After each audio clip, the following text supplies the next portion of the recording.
Okay, so I think start कर देना चाहिए। 10 मिनट वेट हो गया, इससे ज़्यादा क्या ही वेट करेंगे। चलिए, तो आई थिंक बहुत दिनों बाद अपन लोग मिल रहे हैं, तो बताइए जरा कितना हो गया था लास्ट क्लास में। और उसके बाद अपन लोग आगे की बात स्टार्ट करते हैं। बोलिए, कौन बताएगा? सभी को आवाज़ क्लियर आ रही है ना? ऑडियो क्लियर है या फिर कोई दिक्कत है? हेलो भाई, तुम लोग कुछ बोलते ही नहीं हो, ना गुड मॉर्निंग ना गुड आफ्टरनून। सर क्लियर है सर।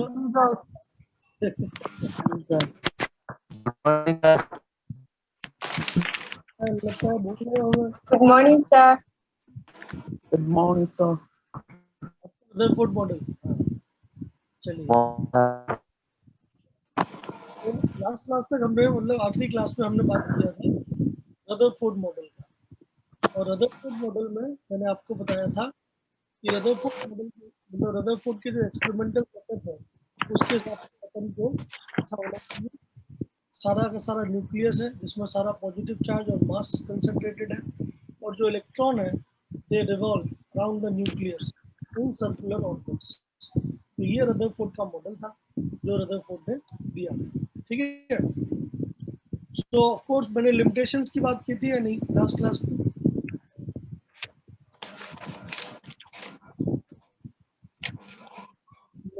महिर आलम सिद्दीक, बोलिए, क्यों नहीं बोल रहे हैं? कुछ नहीं सर। कोई कुछ नहीं बोलना चाहता। ओके, तो लास्ट क्लास में अपन लोगों ने आई थिंक केवल मॉडल की बात की थी या लिमिटेशंस की भी बात की थी? मतलब मैंने आपको ये बताया था कि रदरफोर्ड मॉडल क्यों फेल हो गया, ये सब बताया या नहीं? No sir. सर नहीं सर, ये इतना हमने डिस्कस किया था कि रदरफोर्ड के जो एक्सपेरिमेंटल डेटा आया कि उससे हमें ये पता चला कि एटम का मैक्सिमम पार्ट वेकेंट है, एटम का सारा पॉजिटिव चार्ज। बोलिए। हाँ बोलिए, कोई कुछ कहना चाहता है? एंड ऑल मास, तो सारा का सारा पॉजिटिव चार्ज और सारा का मास एक पर्टिकुलर হ্যাঁ টিভি তো এস এখান থেকে ওইখানে রেফার CPSB। आपका माइक खुला हुआ है, अगर आप बच्चों के डाउट लेना चाहते हैं तो बताइए, अगर नहीं लेना चाहते हो अपना माइक बंद कर दीजिए। धन्यवाद। CPSB, thank you. चलिए, ओके। अरे वाह, यहाँ पे मेरे को बच्चे दिख रहे हैं। हेलो CPSB, क्या हो गए? चलिए, सो मैंने आपको बताया था कि एक एक बहुत ही छोटी सी जगह होती है जहाँ पे क्या कहते हैं सारा का सारा पॉजिटिव चार्ज और सारा मास पूरे एटम का कंसंट्रेट होता है, एंड वो जगह कहलाती है न्यूक्लियस, ठीक है। और जो इलेक्ट्रॉन है वो सर्कुलर ऑर्बिट में, मतलब रेडियस r मान लीजिए, सर्कुलर ऑर्बिट में कंटिन्यूसली मूव करता है। तो ये रदरफोर्ड ने अपने एक्सपेरिमेंटल सेटअप से दिया, क्योंकि उसने अल्फा पार्टिकल के डिफ्लेक्शंस की बात की। उसने देखा कि अल्फा पार्टिकल जो है मैक्सिमम सीधे निकल जाते हैं, मतलब आपके जो एटम का मैक्सिमम पोर्शन जो है वो खाली है। उसने देखा कि भाई कुछ ही पार्टिकल हैं जो डिफ्लेक्ट होते हैं, तो डिफ्लेक्ट तभी हो सकता है जब एक बहुत बड़ा मास उसके सामने हो और सेम चार्ज उसके सामने होते हैं। अल्फा पार्टिकल पॉजिटिवली चार्ज होते हैं, तो ऑफ कोर्स अल्फा पार्टिकल के सामने अगर मैं सारा पॉजिटिव चार्ज एटम का रख दूंगा तो डिफ्लेक्शंस देखने को मिलेंगे। तो लास्ट क्लास में मैंने आपको डिफ्लेक्शंस का जो क्या कहते हैं बेसिक आइडिया है ये बताया था, और मैंने आपको साथ में ये बताया था कि भाई फाइनली 10,000 में से एक ऐसा अल्फा पार्टिकल होता है जो पूरी तरह से रिबाउंड बैक कर जाता है, मतलब न्यूक्लियस के सामने जाता है और सीधा वापस आ जाता है, ठीक है। So these are the thing that we have discussed in last class, ठीक है। अब हमें बात करनी है कि रदरफोर्ड ने जब ये मॉडल दिया तो ऑफ कोर्स कई लोगों ने उसकी लिमिटेशंस निकाल दी, ठीक है। लिमिटेशंस या ड्रॉबैक, जैसे आपने बहुत सारी चीज़ें पढ़ी हैं जिसमें क्या होता है, जैसे डाल्टन एटॉमिक थ्योरी है तो उसकी अपनी लिमिटेशन है। क्या है भाई? सर आपका आवाज़ क्लियर नहीं है सर। अच्छा, तपन कुमार, आपको आवाज़ क्लियर नहीं आ रहा है क्या? बोलिए। नहीं आ रहा है नहीं तो सर, मैं थोड़ा डिस्टर्ब हो रहा है। क्या, मतलब डिस्टर्ब में नॉइस ज़्यादा आ रहा है क्या? Yes sir. एक मिनट।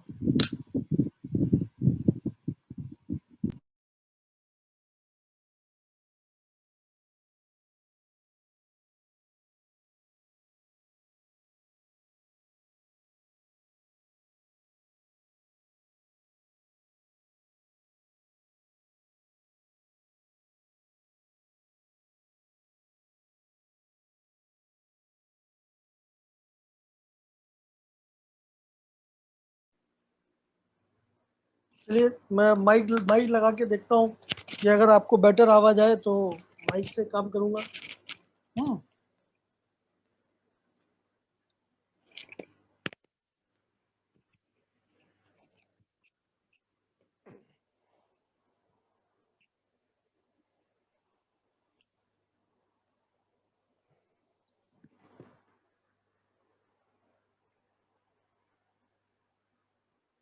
Hello hello. सर हाँ अभी Yes, sir. अभी सर अभी आवाज क्लियर है? यस बंद। सर, हाँ सर अभी ठीक है। ओके तो यस सर चलिए क्लियर। तो माइक का इस्तेमाल करते हैं फिर, कोई बात नहीं। पहले मैं माइक का इस्तेमाल नहीं कर रहा था। चलिए, तो लास्ट क्लास में मैंने आपको बताया था कि रदरफोर्ड मॉडल जो है वो इस टाइप से एक एटम का मॉडल बता देता है। वो बोलता है जैसे मतलब पुराने जमाने के लोग तो भगवान से ही सारी चीजें देखते थे, तो उसने बोला कि भाई जैसे सोलर सिस्टम है तो न्यूक्लियस जो है वो सन की तरह हो गया और आपके जो इलेक्ट्रॉन्स हैं वो प्लानिट की तरह हो गए। नो डाउट पूरे सोलर सिस्टम का मास हम बोल सकते हैं कि सन पे कंसंट्रेटेड है। ठीक है, तो आपने अगर कोई भी 3D डायग्राम देखे हो या 3D एनिमेशंस देखे हो तो आपको दिखता है सन बहुत बड़ा है और बाकी सब प्लैनेट जो है बहुत छोटे हैं और पूरा का पूरा सोलर सिस्टम का मास जो है वो सन पे ही कंसंट्रेटेड है। इसीलिए सभी लोग सन के चारों तरफ चक्कर लगाते हैं। ओके, तो ये एक हिसाब से सोलर सिस्टम बेस्ड मॉडल उसने दिया था। ठीक है, बट इसकी लिमिटेशंस क्या हुई जैसे ही उसने ये मॉडल दिया, तो ऑफ कोर्स कि बहुत सारे लोगों ने इसके ऊपर क्वेश्चन उठाने स्टार्ट कर दिए, जिनमें सबसे जो मोस्ट बेसिक सवाल था वो था स्टेबिलिटी का। अब समझिए मैं क्या बोल रहा हूँ, उसको आप समझिए। जैसे मान लेते हैं मैंने एक नया पेपर दिया, मैंने एक नई डिस्कवरी की, अब उसको उसको मुझे साइंटिफिक कम्युनिटी के सामने पेश करना होता है। ठीक है, तो मैंने जैसे ही अपना पेपर निकाला तो मेरे जो क्रिटिक्स हैं, मतलब जो सेम फील्ड में काम करने वाले लोग हैं, वो उसको चेक करेंगे। ठीक है, तो जब रदरफोर्ड ने अपना मॉडल दिया तो सामने वाली भीड़ में बहुत सारे लोग बैठे थे, उन्होंने उस मॉडल की पॉसिबिलिटी को देखा कि हाँ भाई ठीक है, तुमने एक्सपेरिमेंट किया, ये रिजल्ट मिले, बहुत अच्छी बात है, बट तुम्हारा मॉडल जो है वो स्टेबिलिटी ऑफ एटम को एक्सप्लेन नहीं करता है। ठीक है, तो बोला कि भैया क्यों नहीं करता है, तो उन्होंने एक थ्योरी दे दी and that theory is known as Maxwell theory. तो मैक्सवेल एक बहुत ही पुराना आदमी था और एंड फादर ऑफ इलेक्ट्रोडायनामिक्स। तो मैक्सवेल्स थ्योरी ऑफ इलेक्ट्रोडायनामिक्स, ये जो थ्योरी है ये आप लोग आगे चल के फिजिक्स में पढ़ेंगे, बट अभी के लिए आपको ये पता होना चाहिए कि थ्योरी का मेन पोस्टुलेट क्या था। तो बोर्न नाम का जो आदमी है जिसकी वजह से ये मॉडल आगे चल के बोर्स मॉडल बन जाता है, ठीक है, उसने ये कि आपका जो मॉडल है that is not able to explain the state of. Rahat Sahi जी अपना माइक बंद कर लीजिए, सहरुल इस्लाम जी अपना माइक बंद कर लीजिए, धन्यवाद। जब आपको मैं देखिए बहुत सिंपल सी बात है, मैं आपको पहले पूरा एक्सप्लेन करूंगा चीजें। ठीक है, आप लोग अगर सुनेंगे तो आपके डाउट वैसे ही नहीं रहेंगे, लेकिन अगर फिर भी आपका डाउट रह जाता है तो मैं एक सब्सटेंशियल टॉपिक खत्म करने के बाद आप सभी को मौका दूंगा कि आप अपने डाउट्स क्लियर करें, तब आप अपने माइक खोल सकते हैं। फॉर द टाइम बिंग आप अपने माइक बंद रखिए।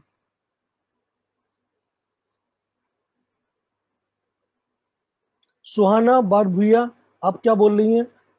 ना क्लास करतम ना मतलब समझा नहीं मैं। सुहाना बोलिए, आप कुछ कहना चाहती हैं तो सीधा बोलिए।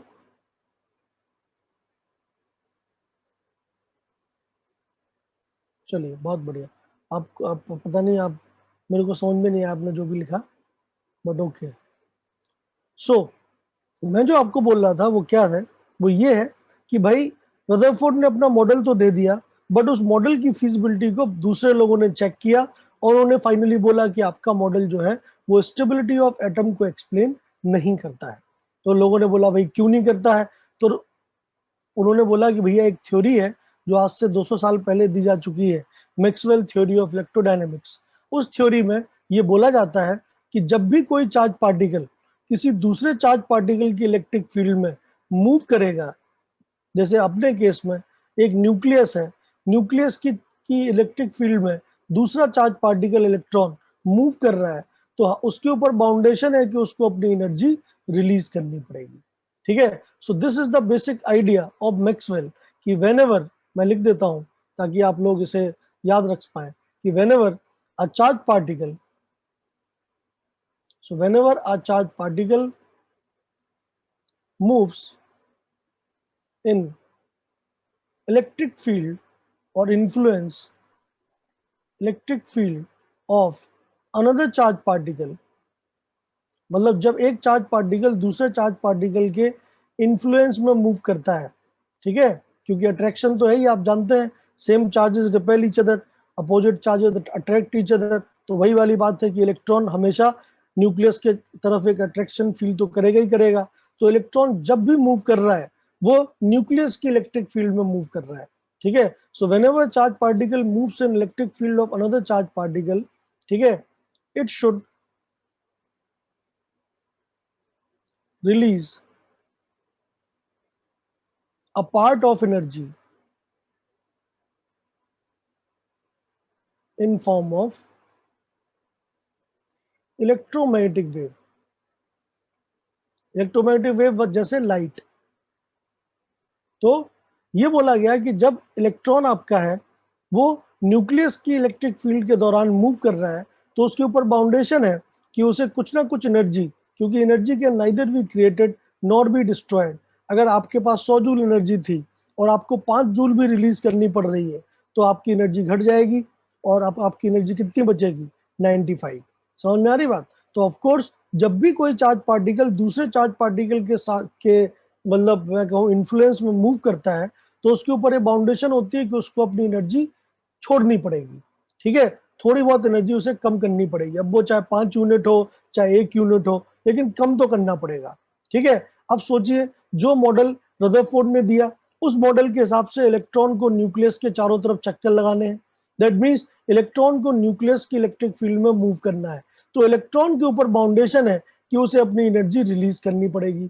अगर इलेक्ट्रॉन अपनी एनर्जी रिलीज करेगा तो उसकी एनर्जी घटती जाएगी और धीमे धीमे उसकी जो रेडियस है, मतलब जितनी डिस्टेंस पे वो मूव कर रहा था उस डिस्टेंस पे वो मूव नहीं कर पाएगा। जैसे आपकी एनर्जी अभी ज्यादा है तो आप न्यूक्लियस से दूर रह सकते हो, लेकिन जब आपकी एनर्जी कम हो जाएगी तो न्यूक्लियस आपको अपनी तरफ और खींच लेगा, और कम हो जाएगी और खींच लेगा।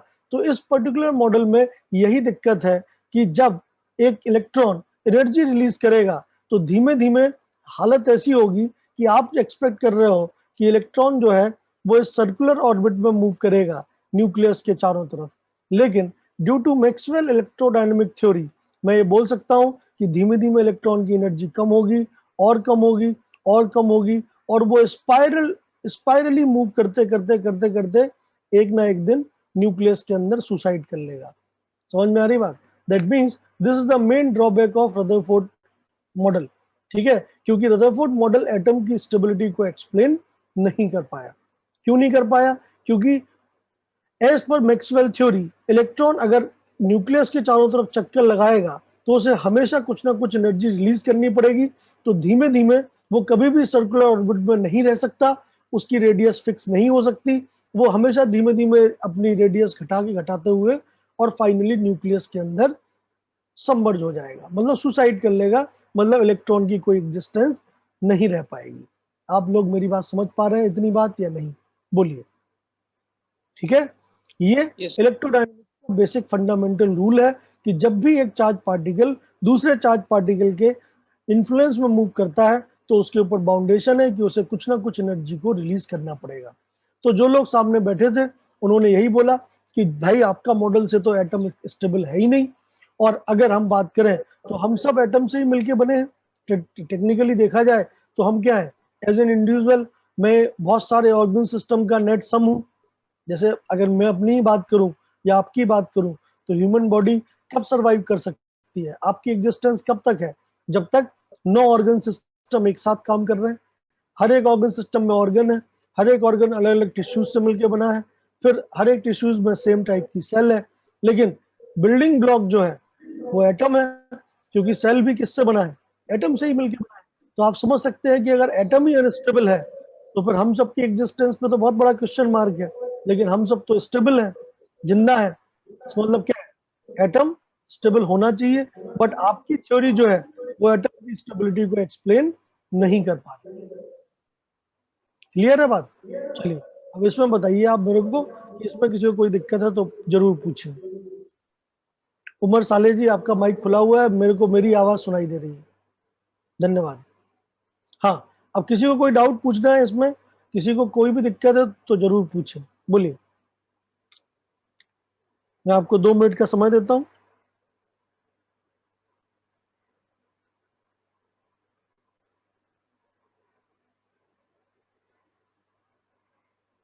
सबको समझ में आ गया? ओके।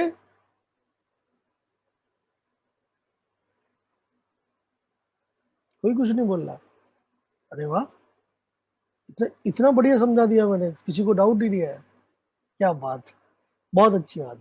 सो ये इसका मेन ड्रॉबैक है कि stability of atom is not able to explain by Rutherford model. ठीक है, बोर्स मॉडल ने कोई नया काम नहीं किया। बोर्स मॉडल ने केवल और केवल इतना ही काम किया कि सेम रदरफोर्ड के मॉडल को कॉपी पेस्ट कर लिया और ये प्रूव कर दिया कि इलेक्ट्रॉन स्पाइरली नहीं, उसी सर्कुलर ऑर्बिट में मूव करेगा। इतनी सी काम किया बोर ने, और पूरा रदरफोर्ड का जो भी क्या कहते हैं जिंदगी भर की कमाई थी, सब उसने अपने नाम कर ली। बोर का यही है काम। एनीवे, क्लियर है? तो पहला ड्रॉबैक जो है वो क्या हुआ? वो हुआ कि Rutherford model is not able to explain the stability of atom. दूसरा ड्रॉबैक जो है रदरफोर्ड का वो ये है कि रदरफोर्ड ने इलेक्ट्रॉनिक ट्रांजिशंस की बात नहीं की। जनरली ये देखा जाता है, आपने जरूर पढ़ा होगा कि जो भी बॉन्ड बनते हैं, इलेक्ट्रॉन के ट्रांजिशन होते हैं, ग्राउंड स्टेट से एक्साइटेड स्टेट में जाता है। इलेक्ट्रॉन पहले फर्स्ट ऑर्बिट में है तो एनर्जी लेके सेकंड में, थर्ड में, फोर्थ में, nth ऑर्बिट में जा सकता है। ठीक है, तो इलेक्ट्रॉनिक ट्रांजिशंस मतलब एब्जॉर्प्शन और इमिशन,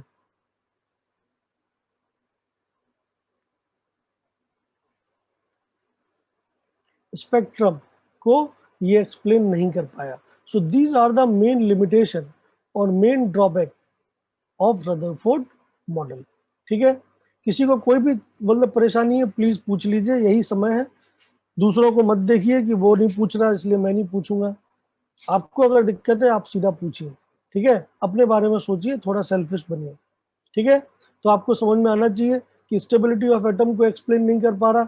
दूसरा ये है, क्योंकि अगर मैं इसी को यहीं पे समझाऊं तो दूसरा ये है एब्जॉर्प्शन एंड इमिशन स्पेक्ट्रम का मतलब क्या है कि आपका एटम है, एटम में इलेक्ट्रॉन फर्स्ट ऑर्बिट में मान लेते हैं, लेकिन ऑर्बिट तो बहुत सारी होती है, आपको याद है, आप जानते हैं K L M N, first second third fourth orbit. Electron को अगर एनर्जी मिलती है तो इलेक्ट्रॉन ट्रांजिशन दिखा सकता है, एब्जॉर्ब कर लेगा उस एनर्जी को, और एनर्जी एब्जॉर्ब करके वो हाइयर ऑर्बिटल्स में जा सकता है।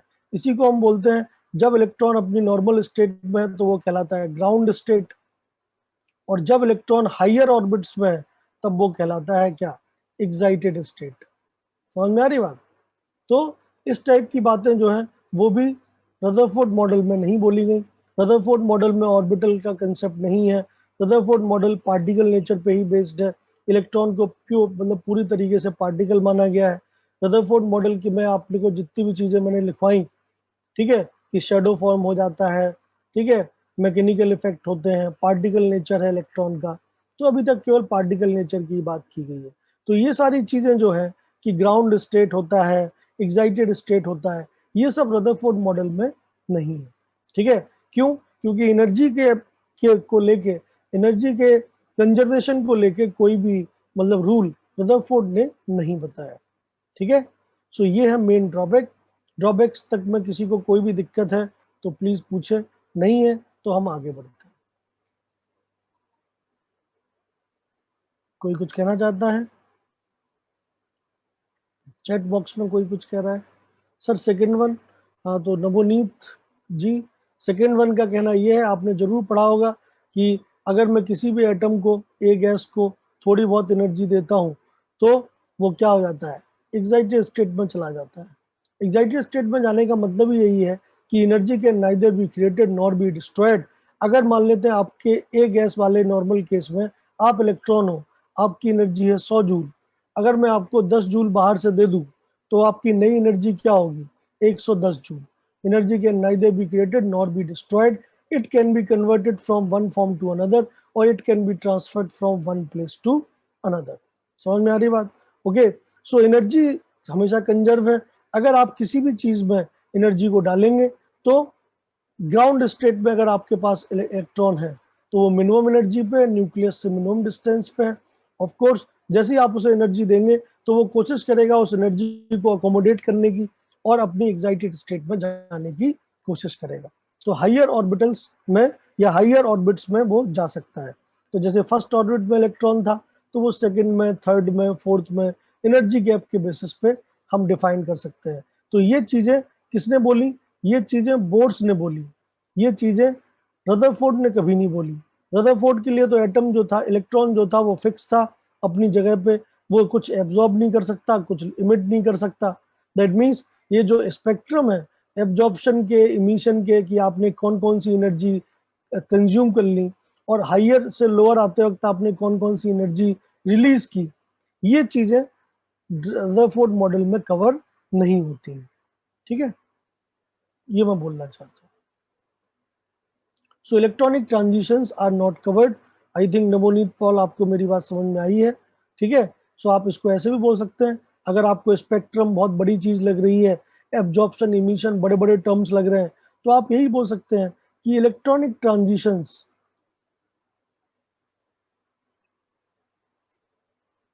Are not possible in this model. आप ऐसे ऐसे समझ लीजिए, आपकी मर्जी है। मतलब आपके रदरफोर्ड मॉडल में इलेक्ट्रॉन की पोजीशन फिक्स है, वो आगे पीछे नहीं जा सकता।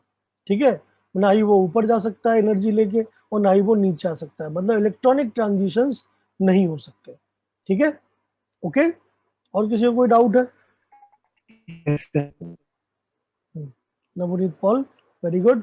और कोई कुछ पूछना चाहता है तो प्लीज बताए, नहीं पूछना चाहता है तो आगे आगे बढ़ते हैं अपन लोग। Okay then. तो इन सब ड्रॉबैक को देखते हुए एक आदमी था जिसका नाम था बोर, और बोर ने इन सब का बहुत फायदा उठाया।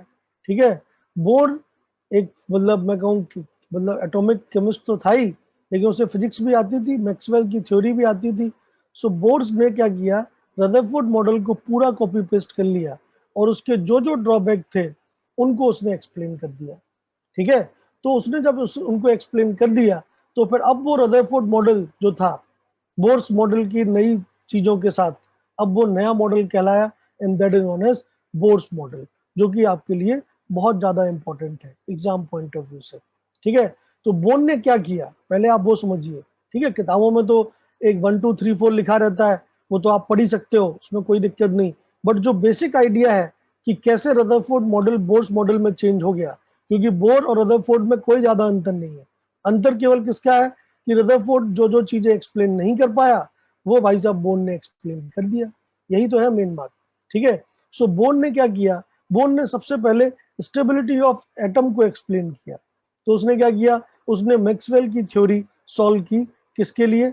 मैं पहले से लिख देता हूं, सिंगल इलेक्ट्रॉन सिस्टम के लिए। तो रदरफोर्ड मॉडल की एक ड्रॉबैक यही है कि ये सिंगल इलेक्ट्रॉन सिस्टम के लिए ही वैलिड है। तो इसी को हम बोलते हैं हाइड्रोजन लाइक एटम। ठीक है, so Bohr's model is valid for single electron system. That means आप हाइड्रोजन एटम हो सकते हैं क्योंकि हाइड्रोजन में एक ही इलेक्ट्रॉन होता है। आप हीलियम में क्योंकि 2 इलेक्ट्रॉन होते हैं, 1 इलेक्ट्रॉन निकाल दीजिए। आप He+ एटम के ऊपर बोर्स मॉडल लगा सकते हैं। हीलियम के बाद आता है लिथियम। आप लिथियम में 3 इलेक्ट्रॉन होते हैं, आप 2 इलेक्ट्रॉन निकाल दीजिए। सो लिथियम 2+ एटम के लिए भी आप बोर्स मॉडल लगा सकते हैं। सिमिलरली बेरिलियम 3+ के लिए भी लगा सकते हैं। 3 इलेक्ट्रॉन से ज्यादा इलेक्ट्रॉन निकाल पाना नॉर्मली पॉसिबल नहीं होता, तो जनरली हम इन एटम्स में ही बोर्स मॉडल लगा सकते हैं। तो आगे चल के जब हम बोर्स मॉडल खत्म करेंगे तो उसकी भी लिमिटेशंस होंगी। तो उनकी लिमिटेशंस में सबसे पहली लिमिटेशन यही होगी कि bourse model is valid for single electron system, it is not valid for multi electron system. ठीक है, ओके। तो ये मैंने पहले ही बता दिया। तो बोर ने क्या किया, बोर ने बोला कि भाई साहब कोई भी, मतलब जैसे हाइड्रोजन एटम है तो Z की वैल्यू 1 है, हीलियम प्लस है तो एटॉमिक नंबर 2 है, लिथियम 2+ है तो एटॉमिक नंबर 3 है, बेरिलियम 3+ है तो एटॉमिक नंबर 4 है। ठीक है, तो एटॉमिक नंबर तो वेरी कर सकता है, मतलब न्यूक्लियस के अंदर प्रोटॉन वेरी कर सकते हैं। ठीक है, तो न्यूक्लियस में जितना भी एटॉमिक नंबर है उतने प्रोटॉन के बराबर Ze चार्ज होगा। ठीक है, होगा या नहीं? सिमिलरली अगर किसी भी nth ऑर्बिट में इलेक्ट्रॉन है, मतलब उसने बोला कि अगर किसी भी r डिस्टेंस पे इलेक्ट्रॉन मूव कर रहा है v वेलोसिटी से, ठीक है, तो उसने बोला कि भैया इलेक्ट्रॉन जो है वो हमेशा उसी रेडियस में मूव करेगा, बस एक कंडीशन ट्रू होनी चाहिए। मतलब उसने और कोई नई चीज नहीं की, उसने केवल मैक्सवेल इक्वेशन को इस सिस्टम के लिए सॉल्व किया। तो उसने क्या किया, उसने सॉल्व किया, ठीक है, तो solve the Maxwell equation. Maxwell equation बहुत बहुत खतरनाक इक्वेशन है, that is not in syllabus of class 12 math also. तो आप तो वैसे भी बायो के लोग हैं, ठीक है, बहुत कम लोग मैथ के हैं, आपके मैथ के सिलेबस में भी नहीं है, ठीक है, double triple degree differential equation है which is not in your syllabus. तो वो आदमी था पीएचडी करने वाला, तो उसने अपने किया अपने हिसाब से सॉल्व इस सिंगल इलेक्ट्रॉन सिस्टम के लिए। तो उसने सॉल्व किया मैक्सवेल इक्वेशन को फॉर सिंगल इलेक्ट्रॉन सिस्टम, और उसने ये पाया कि भाई कुछ ऐसी डिस्टेंसेस हैं, कुछ ऐसे आर हैं जिन आर पे अगर इलेक्ट्रॉन मूव करेगा तो उसको जो एनर्जी रिलीज करनी है उसकी वैल्यू 0 हो जाती है, ठीक है। दैट मींस उसका मेन कंट्रीब्यूशन यही था कि उसने डिस्टेंसेस को निकाला, उसने लाइसेंस ऑर्बिट का कंसेप्ट दिया। मतलब उसने ये बोला कि वैसे तो कोई भी चार्ज पार्टिकल अगर दूसरे चार्ज पार्टिकल की फोर्स में फील्ड में मूव करेगा तो उसको एनर्जी रिलीज करनी पड़ेगी, बट कुछ ऐसी डिस्टेंसेस हैं इस केस में जिन पे अगर वो मूव करता है तो एनर्जी जो रिलीज करनी है वो हो जाती है 0। मतलब हमें एनर्जी रिलीज नहीं करनी पड़ती। मतलब न्यूक्लियस ने उस इलेक्ट्रॉन को उस डिस्टेंस पे लाइसेंस मार रखा है, ठीक है।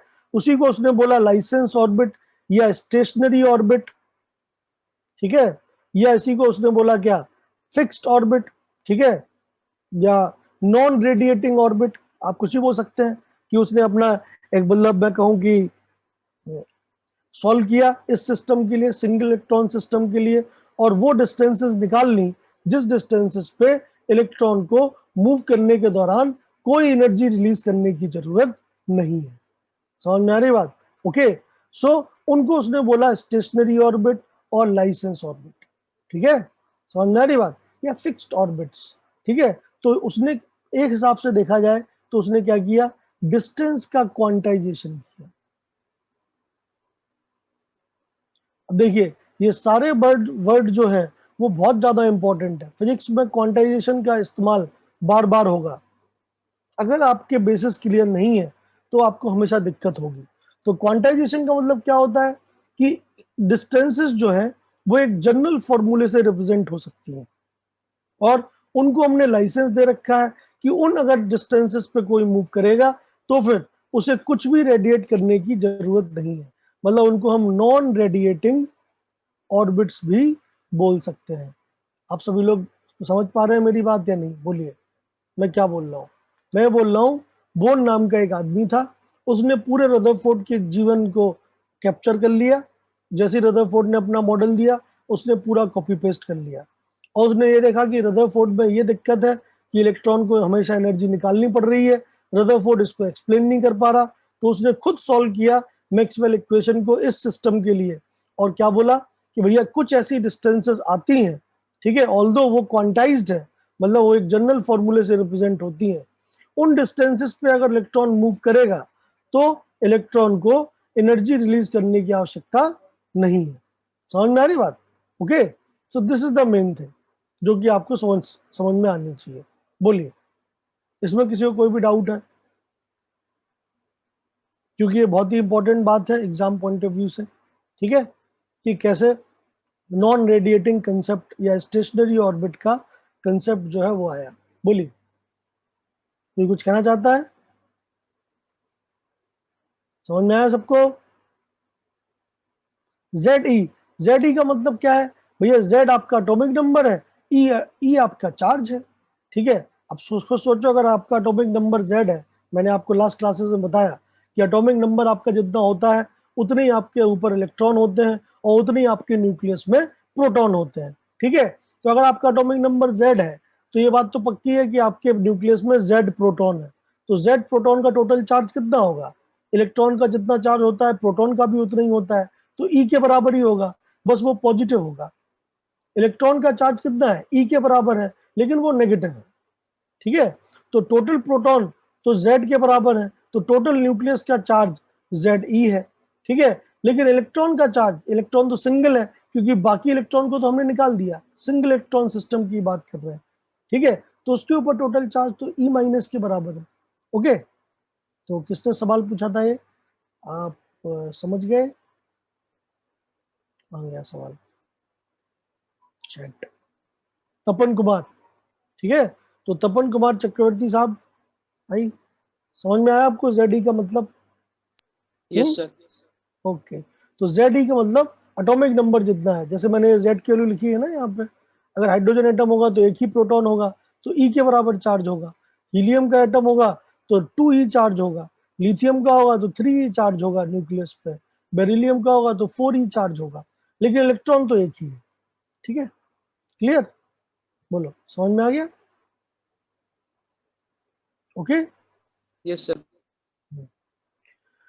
तो लाइसेंस ऑर्बिट का जो कंसेप्ट है, जैसे ही हमें लाइसेंस ऑर्बिट का कंसेप्ट मिल गया, तो फिर अब हम ये बोल सकते हैं, मतलब उसने ये कंसेप्ट दिया कि भैया फॉर सिंगल इलेक्ट्रॉन सिस्टम, क्या रिजल्ट दिया उसने वो मैं लिख देता हूं कि फॉर सिंगल इलेक्ट्रॉन सिस्टम,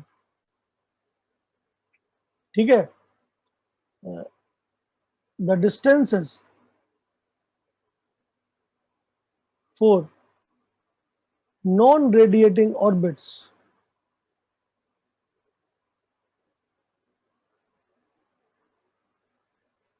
ठीक है, should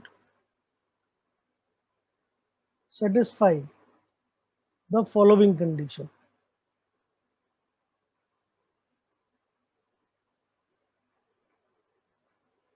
तो क्या कंडीशन निकली जब उसने इक्वेशन सॉल्व किया, तो उसे एक जनरल कंडीशन मिली, और जनरल कंडीशन क्या थी, angular momentum L, it should always be equal to integer multiple of h upon 2 pi.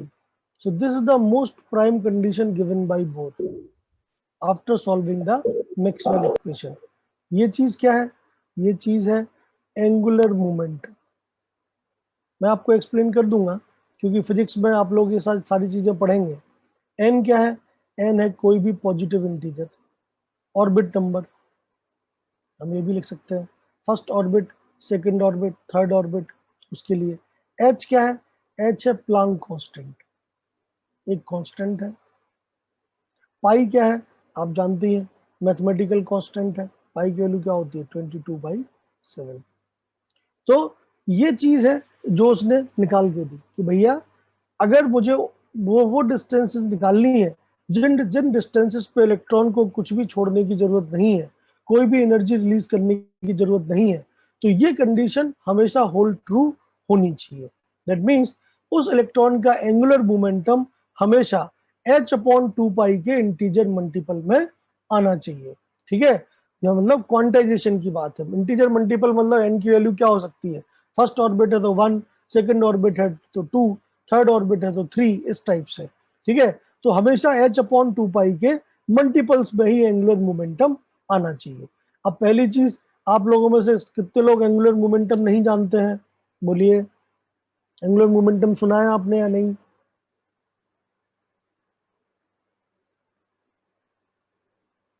बोलिए, अगर आप नहीं बोलेंगे तो फिर भाई साहब मैं आगे बढ़ जाऊंगा, आपके भले के लिए बोल रहा हूँ। अगर आपको नहीं पता है तो आपको बोलना पड़ेगा।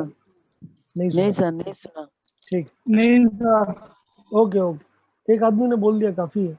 सो सबसे पहले आप कुछ ये टर्म पढ़िए। तो एक चीज होती है मोमेंटम, आप जानते हैं फिजिक्स में अगर m मास का पार्टिकल है, v स्पीड से मूव कर रहा है, v अगर उसकी वेलोसिटी है, तो मोमेंटम डिफाइन होता है m into V vector. This is defined as momentum. Magnitude कितना होता है मोमेंटम का, मास तो स्केलर क्वांटिटी है इनटू वेलोसिटी का magnitude, so this is known as momentum. लेकिन जब कोई चीज सर्कुलर मोशन करती है, जैसे ये कौन सा मोशन है, लीनियर। तो शुरुआत में जब आप फिजिक्स पढ़ रहे हैं अभी, तो आपके सर आपको पढ़ाएंगे kinematics, linear motion, 1 dimensional, 2 dimensional, projectile motion, 3 dimensional, तो ये है लीनियर मोशन। लेकिन जब आपका पार्टिकल सर्कुलर मोशन करता है, जैसे ये केस है, मान लेते हैं जैसे बचपन में याद करिए आप एक धागे से एक पत्थर को बांध देते हैं, एम मास के पत्थर को, और उसको बढ़िया घुमाते हैं या नहीं? ठीक है, बचपन में आपने जरूर घुमाया होगा, पत्थर बांध के ऐसे घुमा रहे हैं तो सर्कुलर मोशन हो रहा है। तो जब कोई एम मास का पार्टिकल v स्पीड से या v वेलोसिटी से सर्कुलर मोशन करता है r, ये आपका पॉइंट ऑफ कांटेक्ट है, ओरिजिन फिक्स है। ठीक है, तो अब यही सेम मास पार्टिकल क्या कर रहा है? सर्कुलर मोशन कर रहा है। तो फिजिक्स वाले सर आपको ये जरूर बताएंगे कि इस केस में अब आ जाता है आपका एंगुलर मोमेंटम, एल वेक्टर। और एल वेक्टर डिफाइन होता है कैसे? एल वेक्टर डिफाइन होता है, ये जो पोजीशन वेक्टर है ओ एम के बीच की डिस्टेंस, अगर ये ओ ए है तो ओ ए मतलब आर क्रॉस मोमेंटम पी, मतलब मोमेंटम का मोमेंट अगर हम ले लेते हैं तो वो एंगुलर मोमेंटम बन जाता है। अभी फॉर द टाइम भी हमें केवल और केवल एक ही सिस्टम के ऊपर इसको लगाना है, तो हम बहुत ही सिंपल तरीके से, आप लोगों ने वेक्टर्स पढ़ लिए, फिजिक्स वाले सर ने पढ़ाया आपको वेक्टर? बोलिए। नहीं सर। वेक्टर का डॉट प्रोडक्ट, क्रॉस प्रोडक्ट, ये सब नहीं पढ़ाया गया आपको अभी? कोई बात, ठीक है। अभी के लिए आप जस्ट इसको लिख लीजिए, ठीक है, इसको याद रखिए। फिजिक्स वाले सर आपको दो टाइप के वेक्टर के प्रोडक्ट पढ़ाएंगे, ए डॉट बी, इसको हम बोलते हैं डॉट प्रोडक्ट, ए क्रॉस बी, इसको हम बोलते हैं क्रॉस प्रोडक्ट। ये वेक्टर का मतलब मेन बात है जो आपको बेसिक मैथमेटिक्स में जरूर पढ़ाया जाएगा, अदरवाइज आप लोगों को फिजिक्स समझ में ही नहीं आएगी।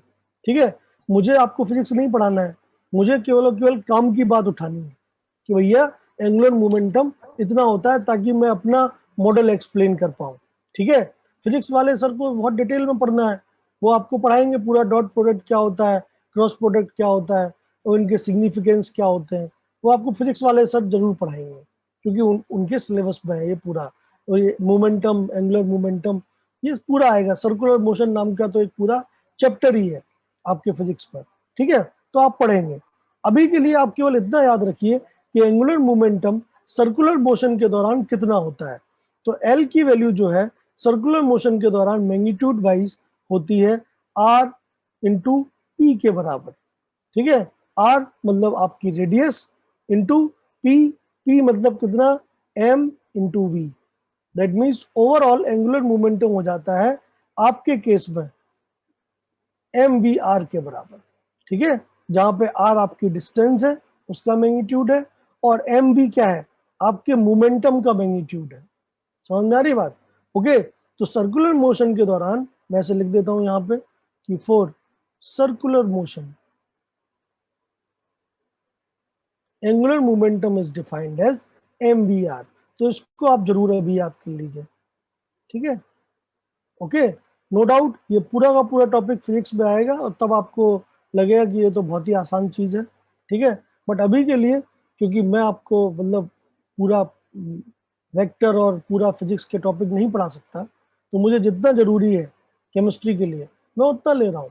ठीक है, तो एंगुलर मोमेंटम की वैल्यू मेरे सिस्टम में, क्योंकि आप इमेजिन करिए ये ओरिजिन जो है, इसको मैं बोल सकता हूँ ये हमारा न्यूक्लियस है, जिसके ऊपर टोटल Ze प्लस चार्ज है। न्यूक्लियस से r डिस्टेंस पे इलेक्ट्रॉन है, जिसका कुछ ना कुछ मास होगा और उसकी कुछ ना कुछ वेलोसिटी होगी। तो again I can use the same principle here in our model. So I can say कि the angular momentum of electron in single electron system can be written as me, v and r. ठीक है, mass of electron into velocity of electron multiplied by the radius, जिस radius में वो circular motion कर रहा है। इतनी बात आप लोगों को दिमाग में घुस रही है? बताइए। ठीक है, अगर आपको ज्यादा दिक्कत है समझने में तो आप मत समझिए, आप अभी याद कर लीजिए कि सर्कुलर मोशन के दौरान एंगुलर मोमेंटम की वैल्यू एम वी आर होती है। मेरी गारंटी है कि फिजिक्स वाले सर जब आपको सर्कुलर मोशन पढ़ाएंगे तो आपको ये पूरी चीजें क्लियर हो जाएंगी। ठीक है, अभी के लिए आप मेरे को ट्रस्ट करिए, है कि नहीं, कि हाँ मैंने कुछ गलत नहीं बोला होगा, मैं जो बोल रहा हूँ सही बोल रहा हूँ। तो इसको याद कर लीजिए। ठीक है, तो हमारे सिस्टम में सर्कुलर मोशन हो रहा है इलेक्ट्रॉन का, तो इलेक्ट्रॉन जो है अगर उसका मोमेंटम m इंटू वी है और वो r रेडियस के सर्किल में घूम रहा है तो उसका एंगुलर मोमेंटम होता है mvr के बराबर। देख लीजिए, किसी को कोई भी दिक्कत है, परेशानी है, बताए। ओपन फॉर डिस्कशन, किसी को कुछ भी बोलना है बोलिए, बताइए।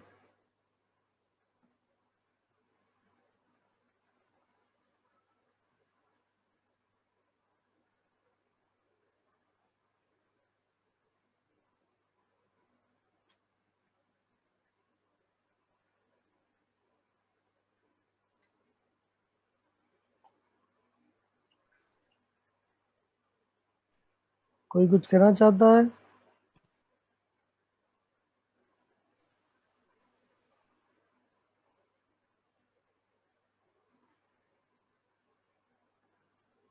भाई आप लोगों का जोश जो है वो आई थिंक ठंडा हो गया है? आप लोग मतलब कुछ बोलना ही नहीं चाहते हैं, बस बस नाम के लिए क्लास कर रहे हैं। आप समझिए इस बात को भाई, अगर सामने वाला आदमी, जैसे अगर मैं अपनी बात करूं तो आप मेरे से जितने चाहे उतने डाउट पूछ सकते हैं, ठीक है, मैं आपको मौका दे रहा हूँ, ठीक है। धीमे धीमे जब आपका सिलेबस बढ़ जाएगा तो आपको ये मौके भी कम मिलेंगे, ठीक है। एज ए स्टूडेंट आपकी रिस्पॉन्सिबिलिटी क्या है कि आपको अगर कोई दिक्कत है तो आप ईमानदारी से उस दिक्कत को प्लेस करें। अगर आपकी दिक्कत नहीं है फिर भी आपको क्लास में एटलीस्ट इतना तो कर्टसी बनती है कि अगर क्योंकि मैं आपकी क्लास में नहीं हूँ फिजिकली प्रेजेंट, मैं बहुत दूर बैठा हूँ, अगर केवल मैं बोलूंगा 1.5 घंटे तो मैं खुद बोर हो जाऊंगा भाई साहब, ठीक है। तो अगर मैं आपसे कुछ पूछता हूँ तो कोई ना कोई एक आदमी, दो आदमी एटलीस्ट बोल दें कि हाँ सर क्लियर है, हाँ सर आगे बढ़ते हैं, तो यार उससे क्या है कि मतलब मुझे पता रहेगा कि आप लोग जिंदा है, ठीक है। अब अभी मेरे को बिल्कुल भी ये पता नहीं चल रहा है कि आप लोगों के दिमाग में क्या चल रहा है, ठीक है। तो how I can help you out, बताइए आप। कोई कुछ नहीं बोल रहा है, कोई कुछ मतलब पूछना ही नहीं चाहता है। मैं आपको समय दे रहा हूँ ना, ठीक है। माइक बंद कराने का मतलब ये थोड़ा ना है कि आप अपना अपना डाउट बंद कर दें। माइक बंद कराने का मतलब ये है कि जब तक मैं समझा रहा हूँ तब तक समझिए, अगर उसमें से कोई भी पॉइंट आपको समझ में नहीं आया है तो मैं आपको मौका देता हूँ ना question answer, I open for discussion. तो आपको डिस्कस करना चाहिए अगर आपको समझ में नहीं आया। या तो आप लोग बहुत ज़्यादा इंटेलिजेंट हैं, आपको ये सारी चीज़ें बहुत आसान लग रही हैं, सब समझ में आ रहा है, इट्स वेल एंड गुड, ये भी बोल दीजिए यस सर पूरा क्लियर है, आगे बढ़िए, ठीक है। या फिर आप लोग बिल्कुल भी नहीं मतलब कोशिश कर रहे हैं क्लास को इंटरेक्टिव बनाने की। क्लास को इंटरेक्टिव बनाइए भाई, क्यों नहीं बना रहे आप, बोलिए। यस सर, तो मैं क्लियर। क्या नाम लेके बोलूं क्या भाई? नवोनीत पॉल, आपने तो बोल दिया। हाँ भाई, सीपीएसबी में बहुत सारे लोग बैठे हुए हैं, सीपीएसबी वाले लोग,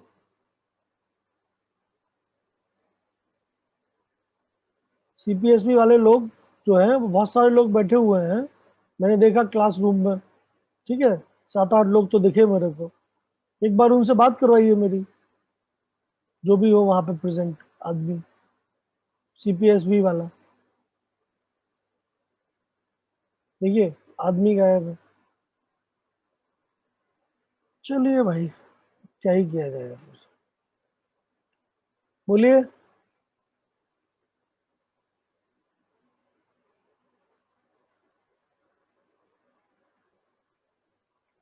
थैंक यू समीमा मैम, आपने बताया। चलिए फिर आगे बढ़ते हैं। आप लोगों को सब क्लियर है, आप लोगों ने कोई डाउट नहीं है, बहुत अच्छी बात है।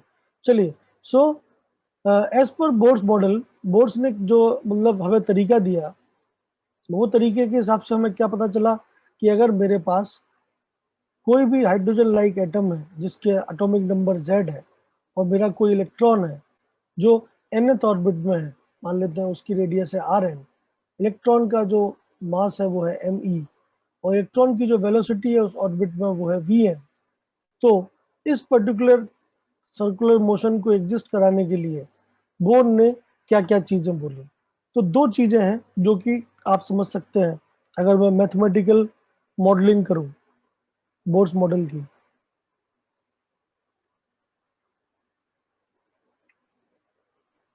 तो मैथमेटिकल मॉडलिंग में आप देख सकते हैं कि आपके इलेक्ट्रॉन को r डिस्टेंस पे vn स्पीड से एक सर्कुलर मोशन करना है, ठीक है, तो इस पे दो कंसेप्ट लगेंगे। एक कंसेप्ट क्या लगेगा, आपने बचपन में याद करिए, जो मैंने सेम आपको एग्जांपल दिया कि जब कोई भी चीज को आप सर्कुलर मोशन कराते हैं, ठीक है, जैसे आपने हाथ पे पकड़ा है धागा और आपने एक पत्थर बांध के उसको घुमाया, ठीक है, तो आपका हाथ के ऊपर हमेशा एक फोर्स लगेगा धागे की तरफ, लगेगा या नहीं, पत्थर की तरफ। पत्थर हमेशा जब सर्कुलर मोशन कर रहा है तो वो दूर जाना चाहेगा आपसे, ठीक है। तो ये बात एकदम वैलिड है फिजिक्स के हिसाब से। Physics is all about feel. आपको फील लेना पड़ेगा, आपको समझना पड़ेगा कि अगर आप उस एक्सपेरिमेंटेशन के दौरान होते तो आप क्या एक्सपेक्ट करते हैं। तो आप सोचिए बचपन में आप ये बात, जो आपका हाथ है, ये मान लेते हैं एक रस्सी है, धागा है, आपने इस धागे पे एम मास का एक पत्थर लगा रखा है और आप इसको घुमा रहे हैं, सर्कुलर मोशन करा रहे हैं, तो हमेशा आपको एक फील होता है कि पत्थर जो है वो हमेशा दूर जाना चाहता है, ठीक है। तो सर्कुलर मोशन की खासियत है कि जब कोई भी चीज सर्कुलरली मूव करता है तो हमेशा उसके ऊपर एक सेंट्रीफ्यूगल फोर्स बाहर की तरफ लगता है। ऑल्दो इस केस में जब रस्सी बांध के, अगर ये रोप है, तो अगर ये रोप है या ये कोई भी तार है, ठीक है, या रस्सी है या धागा है, तो इसके अंदर हमेशा एक टेंशन जनरेट होता है, ठीक है। वो टेंशन इस सेंट्रीफ्यूगल फोर्स को बैलेंस करता है, ठीक है। अगर आप बहुत तेज घुमाते रहेंगे, बहुत तेज घुमाते रहेंगे, तो ये दूर जाने का जो सेंट्रीफ्यूगल फोर्स है बढ़ता रहेगा, बढ़ता रहेगा, और एक टाइम ऐसा आएगा जब आपकी रस्सी टूट जाएगी, क्योंकि हर एक रस्सी की एक टेंसाइल स्ट्रेंथ होता है। समझ में आ रही बात। इस केस में हमने रस्सी तो नहीं बांध रखी है, लेकिन हमारा जो पॉजिटिव चार्ज है इस नेगेटिव चार्ज को अपनी तरफ खींच रहा है। तो एक इमेजिनरी रस्सी तो बंधी हुई है, क्योंकि मेरा इलेक्ट्रॉन न्यूक्लियस की तरफ खिंच रहा है, लेकिन सर्कुलर मोशन के हिसाब से वो इलेक्ट्रॉन दूर भी जा रहा है, उसके ऊपर एक सेंट्रीफ्यूगल फोर्स भी है। तो सबसे पहला अगर मैं बोर्स मॉडल का मैथमेटिक मॉडलिंग करूं तो मैं क्या बोल सकता हूं कि the electrostatic attraction,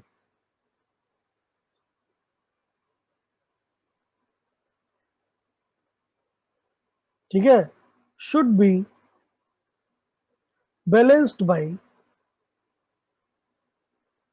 centrifugal force, ठीक है। सेंट्रीफ्यूगल फोर्स क्या है, सेंटर के अलोंग लेकिन अपोजिट साइड में लगने वाला फोर्स।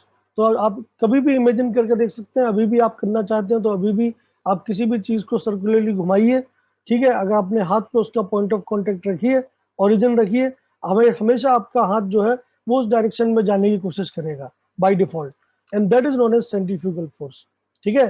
तो इलेक्ट्रॉन के ऊपर अगर मैं इलेक्ट्रॉन का एफबीडी बनाऊं तो इलेक्ट्रॉन के ऊपर दो फोर्स लग रहे हैं। एक फोर्स लग रहा है इस डायरेक्शन में, that is the centrifugal force, और दूसरा फोर्स लग रहा है इस डायरेक्शन में, and that is electrostatic attraction force. लग रहा है नहीं, ठीक है। और इलेक्ट्रॉन अगर इसी जगह पे v स्पीड से मूव कर रहा है, इसका मतलब क्या है, ये दोनों फोर्स एक दूसरे को बैलेंस करने चाहिए, तभी इलेक्ट्रॉन r डिस्टेंस पे सर्कुलर मोशन दिखा सकता है। So this is the basic idea of circular motion, ठीक है, कि अगर आपको एक पर्टिकुलर r रेडियस पे सर्कुलर मोशन दिखाना है तो ये बात पक्की है कि भाई आपका जितना भी सेंट्रीफ्यूगल फोर्स है वो अट्रैक्शन फोर्स के बराबर होना चाहिए। So this is the very first equation जो कि मुझे मिलेगा। मैं लिख सकता हूं कि in this case electrostatic attraction या electrical attraction is should be same as what, the centrifugal force. Electrostatic attraction का जनरल फॉर्मूला क्या होता है, अगेन ये चीज जो है वो क्या है, फिजिक्स का है, जो मैंने पिछली बार आपको समझाया, मोमेंटम, एंगुलर मोमेंटम, ठीक है। अगेन इलेक्ट्रोस्टैटिक अट्रैक्शन आपका एक बहुत ही बड़ा चैप्टर है इलेक्ट्रिसिटी का। हमेशा याद रखिए इलेक्ट्रोस्टैटिक अट्रैक्शन फोर्स जो है वो कितना होता है,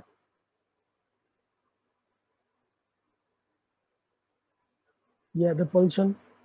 सेम चार्ज है तो रिपल्शन, अपोजिट चार्ज है तो अट्रैक्शन।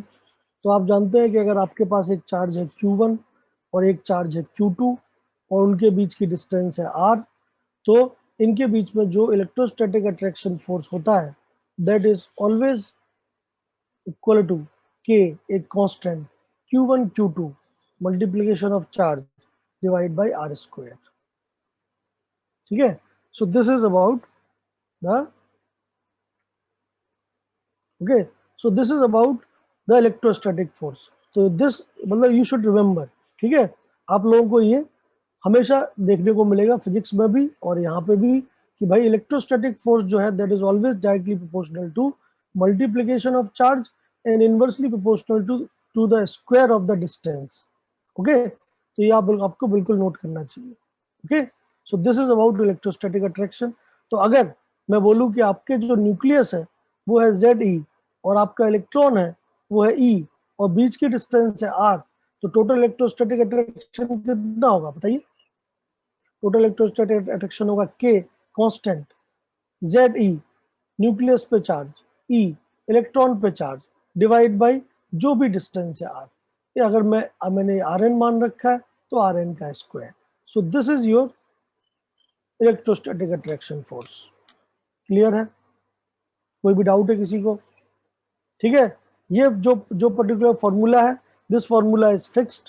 ये आपको बिल्कुल याद कर लेना चाहिए कि जब भी दो चार्ज r डिस्टेंस पे होते हैं तो ऑफ कोर्स उनके बीच में इलेक्ट्रोस्टैटिक अट्रैक्शन फोर्स इतना मैग्नीट्यूड में निकल के आता है, that is K Q1 Q2 upon R square.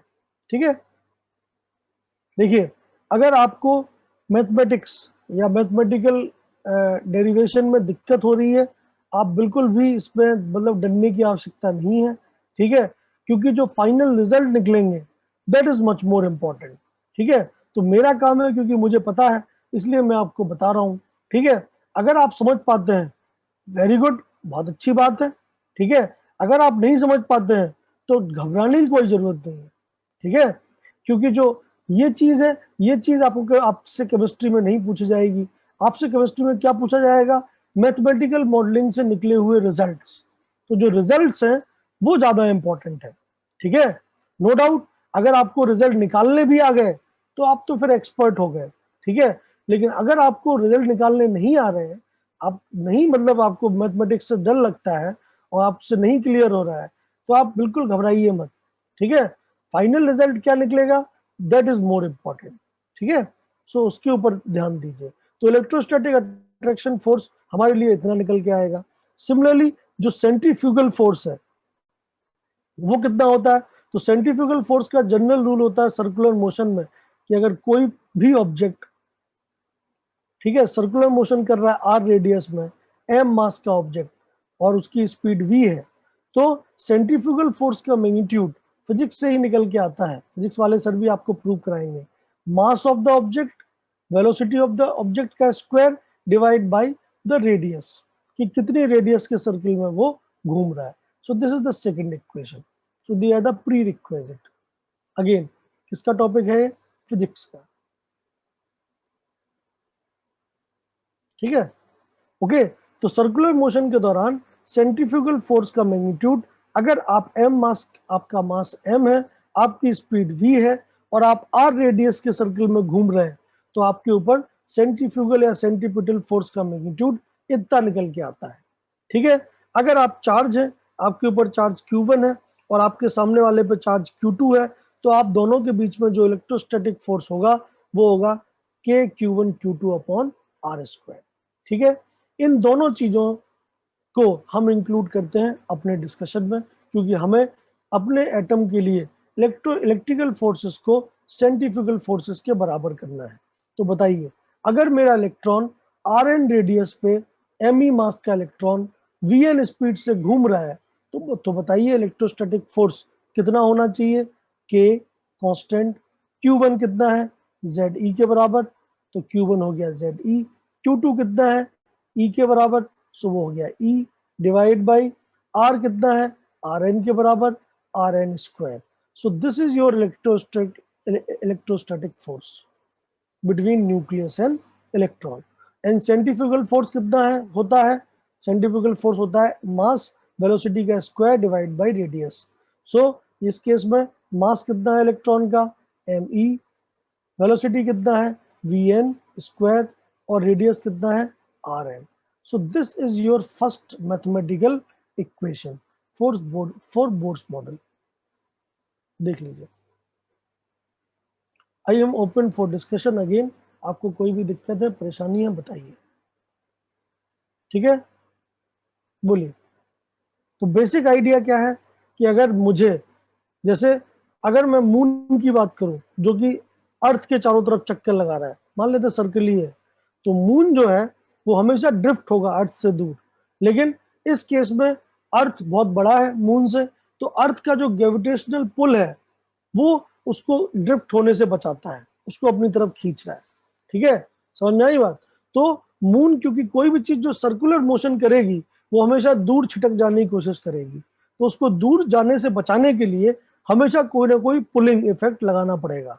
तो इस केस में पुलिंग इफेक्ट क्या है हमारे एटम में? न्यूक्लियस का अट्रैक्शन। ठीक है, अर्थ और मून के बीच में क्या है? Gravitational force. अर्थ और सन के बीच में क्या है? Gravitational force. बट यहाँ पे एटम के अंदर क्या है? Electrostatic force. हाँ बोलिए, कोई कुछ कहना चाहता है? प्लीज बोले।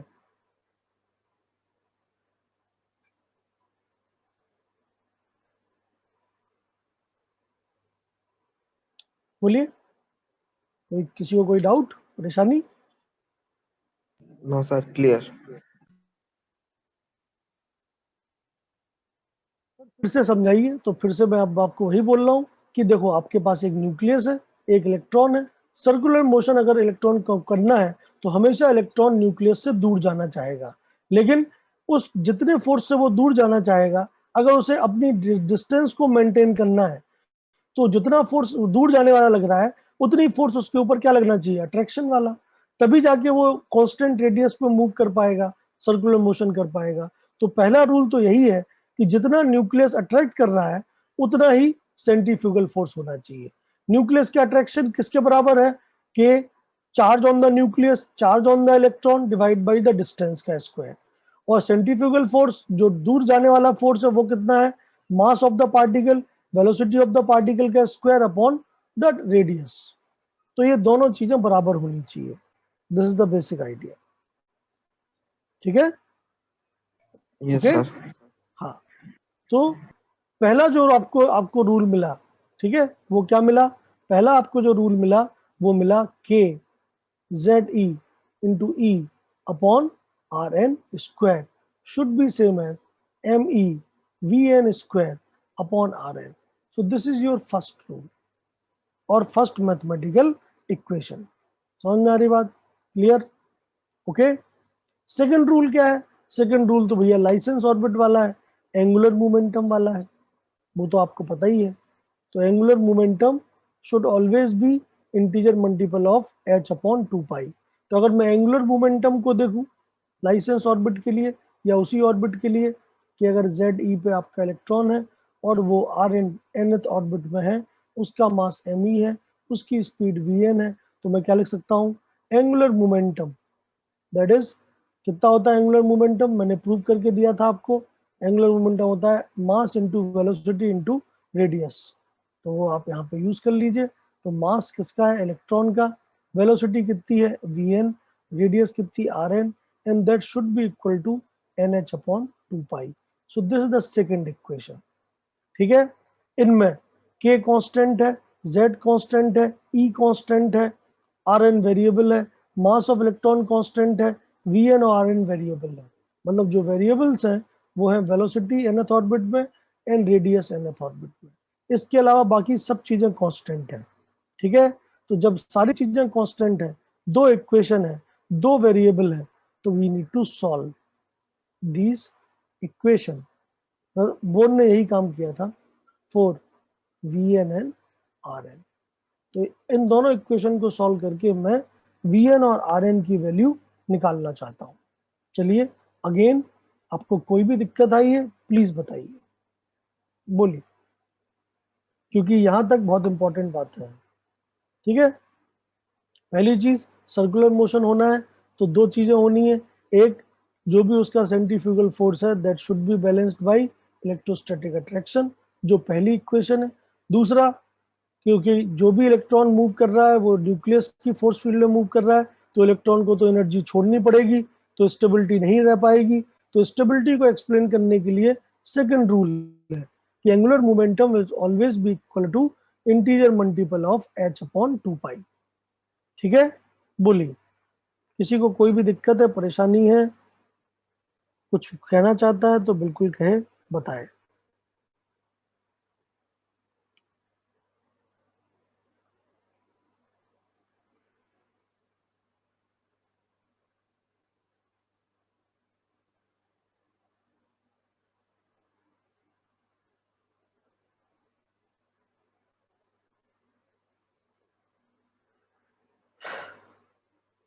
बोलिए, अगर किसी को कोई भी दिक्कत है तो बोल सकता है भाई साहब, आप लोग। चलिए ठीक है, कुछ नहीं बोलना है आपको, आगे बढ़ जाता हूँ। सो बी एन और आर एन के लिए मैं इनको सॉल्व कर लेता हूँ। तो बहुत ही आसान है, मैं क्या कर सकता हूँ, मैं क्या करूँ, यहाँ से आर एन कैंसिल हो जाएगा, वी एन का स्क्वायर है, तो क्यों ना मैं यहाँ से वी एन की वैल्यू निकाल के इसमें डाल दूँ, या यहाँ से मैं आर एन की वैल्यू निकाल के यहाँ पर डाल दूँ। दोनों ही तरीके हैं। तो मैं पहले इक्वेशन 1 में से, मेरी जो इक्वेशन 1 है, k Z E square upon are N square is equal to M E V N square upon are n. आप देख सकते हैं ये स्क्वायर स्क्वायर कैंसिल हो गया। मैं यहाँ से आर एन की वैल्यू क्या लिख सकता हूँ, लिख सकता हूँ R N is equal to K Z E square upon M E V N square, ये लिख सकता हूँ।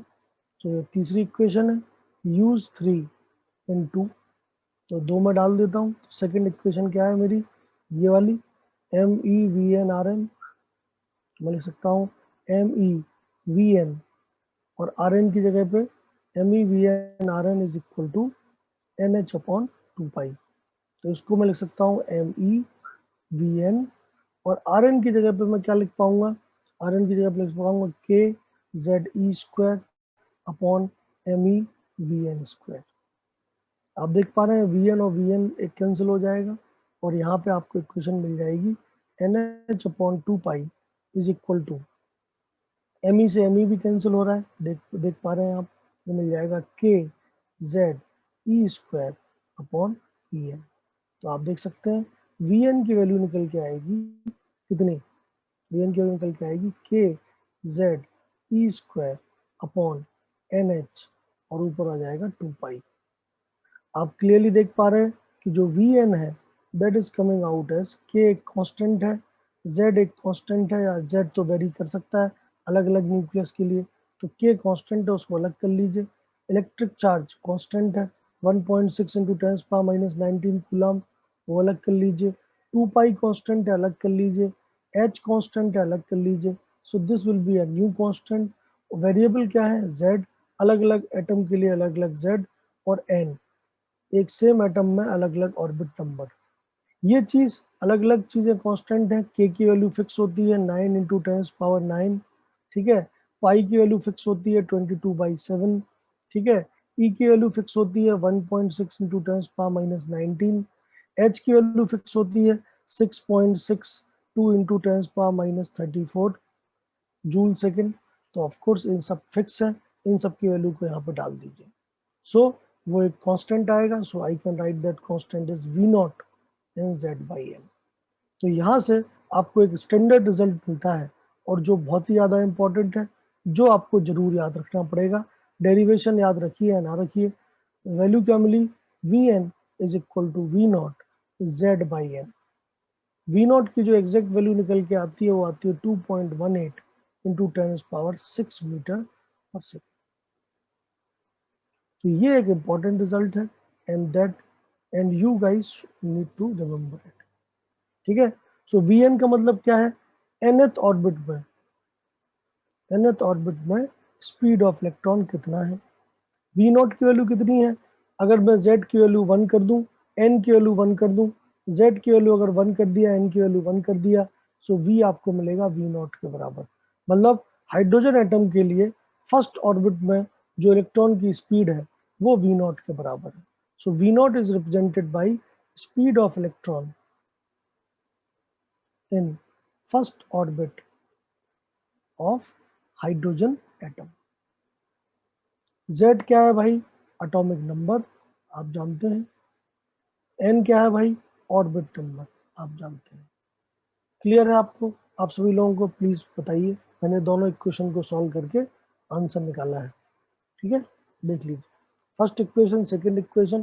फर्स्ट इक्वेशन से आर एन की वैल्यू निकाल के सेकंड इक्वेशन में रिप्लेस कर दिया है, तो उससे मुझे वी एन मिल गया v naught into z by n. बोलिए,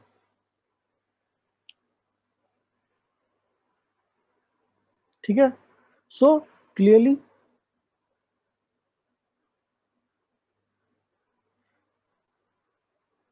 देखिए दो इक्वेशन थी मेरे पास। एक इक्वेशन थी इलेक्ट्रॉन के ऊपर नेट फोर्स 0 होना चाहिए, तो electrostatic force should be same as centrifugal force. दूसरी इक्वेशन थी कि अगर इलेक्ट्रॉन को स्टेबलाइज रहना है उसी पोजीशन पे, तो उसका एंगुलर मोमेंटम NH/2π के बराबर होना चाहिए। इन दोनों इक्वेशन में बाकी सब चीज़ें कांस्टेंट हैं जिनकी वैल्यू फिक्स है। जो चीज़ें वेरिएबल हैं वो कौन सी हैं? Vn and Rn। तो मैंने दो इक्वेशन, दो वेरिएबल, बचपन से आप पढ़ते आ रहे हैं, जितनी इक्वेशन होती हैं, मतलब जितने वेरिएबल होते हैं उतनी इक्वेशन चाहिए होती है सॉल्व करने के लिए। तो यहाँ पे दो वेरिएबल हैं Vn और Rn, और दो ही इक्वेशन है। तो मैं क्या करूँगा, मैं पहली इक्वेशन से या तो Vn की वैल्यू या Rn की वैल्यू उठा के दूसरी इक्वेशन में डाल दूंगा। वही मैंने किया। मैंने फर्स्ट इक्वेशन से Rn की वैल्यू को निकाला, फर्स्ट इक्वेशन से Rn की वैल्यू को निकाल के सेकंड इक्वेशन में पुट कर दिया। तो मुझे क्या मिला? मुझे जनरल स्पीड मिल गई किसी भी ऑर्बिट में, किसी भी हाइड्रोजन लाइक एटम के किसी भी ऑर्बिट में अगर स्पीड Vn है तो वो किसके बराबर है? तो Vn का जो रिजल्ट मिला वो मिला V0 इंटू Z/n। मतलब वेलोसिटी ऑफ इलेक्ट्रॉन वेरी करता है Z/n के प्रोपोर्शनली। समझ में आई बात? दैट मीन्स अगर मैं Z की वैल्यू 1 ले लूँ तो हाइड्रोजन एटम, अगर n की वैल्यू 1 ले लूँ तो फर्स्ट ऑर्बिट, तो हाइड्रोजन ऑर्बिट के फर्स्ट ऑर्बिट में, ठीक है, जो स्पीड होती है इलेक्ट्रॉन की वो V0 के बराबर होती है। ठीक है, यही चीज मैंने यहाँ पे निकाली। ये जो वैल्यूज हैं, k की वैल्यू आप जानते हैं, इलेक्ट्रॉन की वैल्यू आप जानते हैं, पाई की वैल्यू आपको फिर पता है, h की वैल्यू आप जानते हैं। इन सब वैल्यूज को जब आप डाल दोगे तो V0 की वैल्यू जो निकल के आती है वो इतनी आती है। ठीक है, दैट मीन्स V0 जो है वो स्पीड है फर्स्ट ऑर्बिट ऑफ इलेक्ट्रॉन की, first orbit of hydrogen atom में। ठीक है, so this is the first result that we have got from the basic physical analysis। ठीक है, इसी सेम Vn की वैल्यू को आप डाल दीजिए सेकेंड इक्वेशन में। So using this in equation 2, आप इक्वेशन 2 जानते हैं क्या होता है? Me Vn Rn is equal to NH/2π। ठीक है, सो आप क्लियरली देख सकते हैं Vn की वैल्यू को आप यहाँ पे डाल दीजिए, जो स्टैंडर्ड रिजल्ट निकला तो Rn मिल जाएगा। तो मुझे मिलेगा Me Vn को मैं लिख सकता हूँ V0 Z/n, ठीक है, into Rn, and that is equal to NH/2π। तो यहाँ से आप Rn को अलग कर लीजिए। So radius of electron in any orbit, ठीक है, for any hydrogen like atom is represented by Rn, and that is equal to NH/2π। नीचे क्या आएगा? Me V0, ऊपर क्या जाएगा? N/Z। तो आप क्लियरली देख सकते हैं H अगेन एक कांस्टेंट है, पाई अगेन एक कांस्टेंट है, मास ऑफ इलेक्ट्रॉन एक कांस्टेंट है, V0 एक कांस्टेंट है। तो इसको आप क्या लिख सकते हैं? R0 N/Z, सॉरी N²/Z, क्योंकि N यहाँ पे है, N यहाँ पे है। ठीक है, तो क्लियरली आप देख सकते हैं कि आप रेडियस और वेलोसिटी के जनरल रिप्रेजेंटेशन बना सकते हैं। सो Rn इज इक्वल टू आप लिख सकते हैं R0 N²/Z। ठीक है, ये एक स्टैंडर्ड रिजल्ट है। R0 की वैल्यू निकल के आती है 0.529 एंगस्ट्रम। एंगस्ट्रम मतलब 10⁻⁻10 मीटर। दैट मीन्स मैं बोल सकता हूँ कि अगर मैंने n की वैल्यू 1 कर दी, z की वैल्यू 1 कर दी, तो R0 क्या है? R0 is the radius of first orbit of hydrogen atom. बोलिए, समझ में आया सबको? तो ये आपका अगेन सेकंड इंपॉर्टेंट फॉर्मूला है। बाकी जितने भी फॉर्मूले बनेंगे वो Vn और Rn की वैल्यू से ही बनते हैं। एक बार देख लीजिए, सोच लीजिए, समझ लीजिए, अभी भी मौका है। अगर आप नहीं पूछेंगे आपका ही नुकसान है। ठीक है, तो मैं तो यही चाहता हूं कि आप अपने सारे डाउट क्लियर करें। ठीक है, तो स्टैंडर्ड रिजल्ट क्या निकला? एक निकला Rn वाला, ये पहला रिजल्ट हो गया। दूसरा था Vn वाला, that is V0 Z/n। So this is the second standard result that we have learned। तो ये दो स्टैंडर्ड फॉर्मूले आपको मिल जाते हैं बोर्ड्स मॉडल में, जो कि रेडियस, मतलब अलग अलग ऑर्बिट की रेडियस कितनी होगी और अलग अलग ऑर्बिट में इलेक्ट्रॉन की वेलोसिटी कितनी होगी, ये निकालते हैं। चलिए मैं आपको 2 मिनट 3 मिनट का समय दे रहा हूँ, आप बिल्कुल देखिए और मेरे से जितने भी डाउट हैं वो पूछ लीजिए, बोलिए। तो स्टार्टिंग कहाँ से हुआ था? स्टार्टिंग हुआ था आज का यहाँ से। मैं एक बार समझी देता हूँ कि Rutherford model stability of atom को एक्सप्लेन नहीं कर पाया, क्योंकि मैक्सवेल के हिसाब से अगर कोई भी चार्ज पार्टिकल दूसरे चार्ज पार्टिकल के फोर्स फील्ड में मूव करता है तो उसे एनर्जी रिलीज करनी पड़ेगी। तो धीमे धीमे इलेक्ट्रॉन जो है वो स्पाइरली मूव करते हुए और न्यूक्लियस के अंदर कूद जाएगा। So this should not be happening. ठीक है, तो इस चीज को मतलब ड्रॉबैक की फॉर्म में लिखा गया। एक तो स्टेबिलिटी ऑफ एटम, दूसरा electronic transition, these are not explain by Rutherford model. So Bohr नाम के एक आदमी ने इसको एक्सप्लेन किया। तो बोर्न नाम के आदमी ने क्या बोला कि भैया लाइसेंस ऑर्बिट्स होती हैं, मतलब कुछ ऐसी डिस्टेंसेस हैं जिस पे अगर मैं मूव करूंगा तो मुझे एनर्जी रिलीज नहीं करनी पड़ेगी। समझ में आ रही बात? और वो डिस्टेंसेस के लिए क्या रूल है? उन डिस्टेंसेस के रूल है कि एंगुलर मोमेंटम हमेशा NH/2 के बराबर होना चाहिए। ओके, समझ में आ रही बात?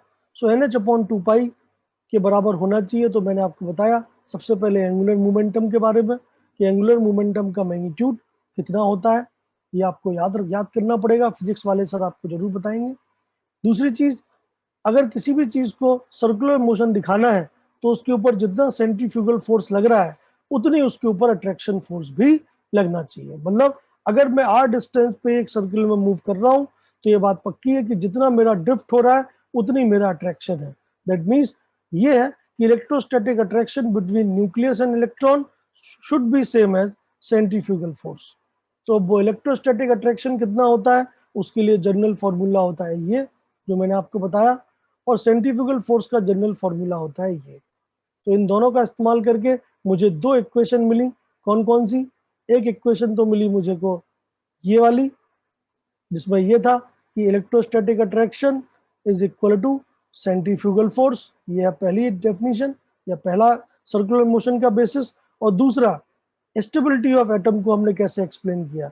Angular momentum should be integer multiple of NH/2 ये दो इक्वेशन है, इनमें दो वेरिएबल हैं Vn and Rn।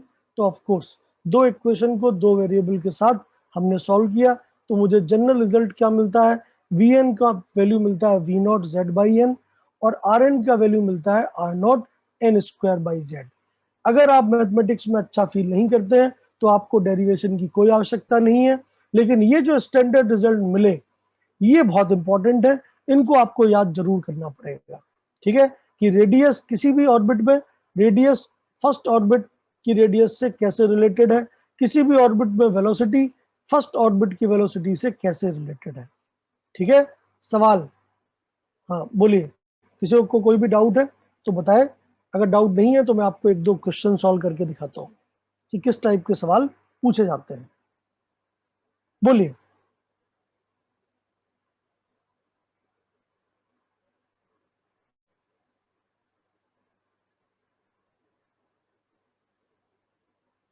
Shehnaaz Hussain, मेरे बोर्ड पे आप मत बनाइए, आप डाउट पूछिए ना, आपका ऑडियो मेरे को सुनाई देगा।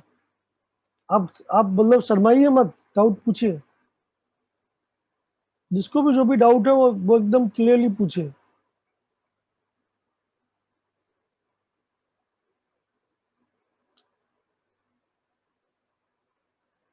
जेड, जेड तो भाई कितनी बार बोलूं मैं? जेड मतलब एटॉमिक नंबर, एन मतलब ऑर्बिट नंबर। ठीक है,